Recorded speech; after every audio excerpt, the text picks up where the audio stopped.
Масын тухай ойлголтыг давж гарах дэлхийн хамгийн том TeamLab Massless Beijing-ээр аялцгаая.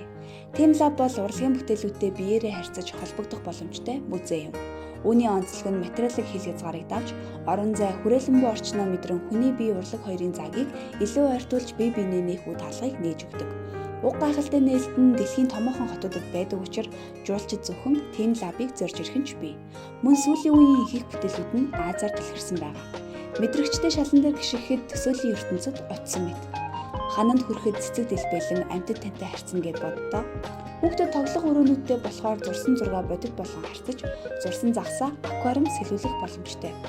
Үүгээрээ хүүхдийн сэтгэлгээний цар хүрээг тэлж, аливааг суралцах болон урлагийн мэдрэмжийг нэмэгдүүлэх олон чадварыг хөгжүүлэх боломжтой. Өөрийн биеэр урлагч хэмтэн 10,000 м2 талбай бүхий 3 хэмжээс ертөнцийг мэдэрч, бие мах бодороо хязгааргүй үргэлжлэх шинэ ертөнцийг дотны хүмүүстэйгээ хамт бүтээгээрэй. iTrip-ийн санал болгож буй Бээжингийн аяллаар та TeamLab-аар зочлох боломжтой бөгөөд вебсайт болон аппликейшнаараа аялалтай танилцах боломжтой.